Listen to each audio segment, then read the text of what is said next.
So ito yung mainit na issue sa social media, yung hiwalayang Sir Jibin at Elma.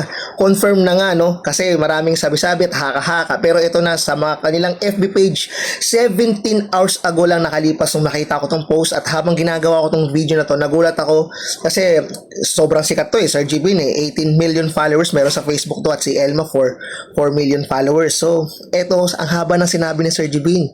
Chinek ko yung FB page niya. Ayan, makikita nyo naman. Sobrang haba. Kung isa-isahin natin, matatagalan tayo dito, pero ating iano yung mga point of view lang. Humingi siya ng sorry sa mga followers nila kasi ang daming followers nila na marami nalungkot, at mayroon siyang sinabi dito na gusto nilang baga isalba pa yung relasyon nila, pero may kanya-kanya silang mga problema eh. So yun yung mga private nila na hindi nila naisasama sa vlog. So ito yung mga sinabi niya, ang dami. So tapos nangingi siya ng sorry sa mga magulang ni Elma. So ang pinaka point dito yung bandang dulo na hindi ko nagustuhan yung sinabi ni Sir GB, na ang sinabi niya dyan, makikita niyo, habang buhay ko dadalhin yung pagmamahalan natin sa isa't isa. Diba? Kumbaga si Elma doon yung pinakamagandang nangyari sa buhay niya. Diba? Doon, doon ako, sablay ka dyan bro, kasi hindi mo pwedeng dalhin yung habang buhay yung pagmamahalan nyo ni Elma kung magkakaroon ka na ng bagong relasyon, kasi kung makaka-move on kayo, diba, lilipas yung panahon, yung mga taon, posible, hindi mo pwedeng dalhin yan sa bago mo magiging karelasyon, kasi unfair yun sa magiging bago mong partner, diba? Hindi mo pwedeng dadalhin mo yung pagmamahalan nyo habang buhay. Diyan sablay, dito ako nega, no? Sablay to Sir Jibin. No, hindi ito hindi yan dapat ganyan sinabi mo na habang buhay. Paano kung magkakaroon ka ng bagong karelasyon? Kasi actually may nai-issue kay Sir Jibin nga na third party, pero di ko alam kung pinagtatakpan ni Elma.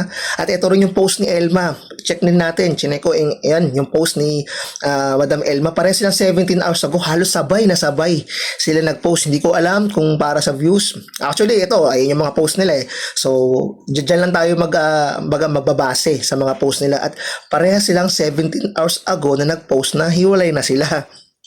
So masakit sa mga followers, nakakalungkot talaga. Actually dati kong sinusubaybayan si Sir Jibin yung hindi pa ako nagko-content creator, hindi pa ako nag-vlog dito sa social media.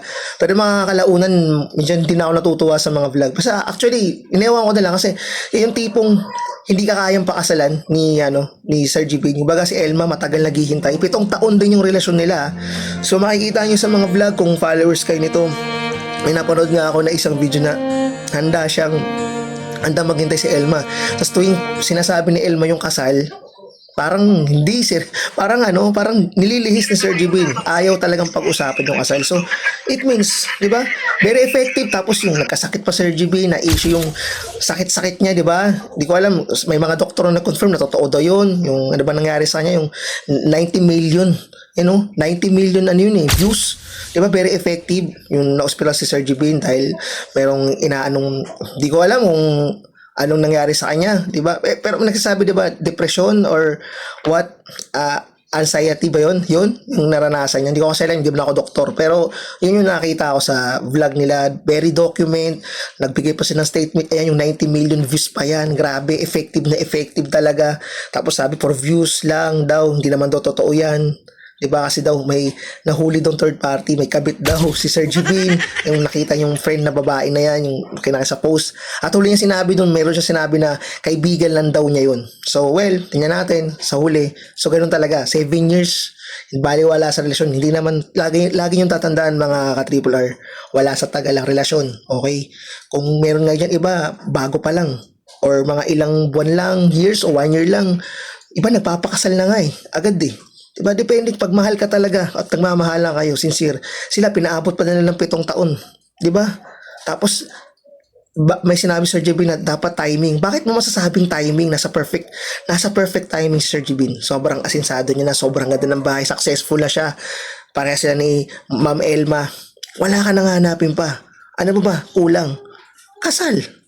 Tapos ayaw ng lalaki. Yun lang. Yung mga ganyan successful na kayo. Iba nga sobrang hirap ng buhay, nagpapakasal Yan pa kayang sobrang asinsado ka sa buhay, di ka magpapakasal. Diba, hinihiling sa'yo ng babae. Ano ba bang hanapin mo sa 7 taon? Kasal. Yun lang, think about it.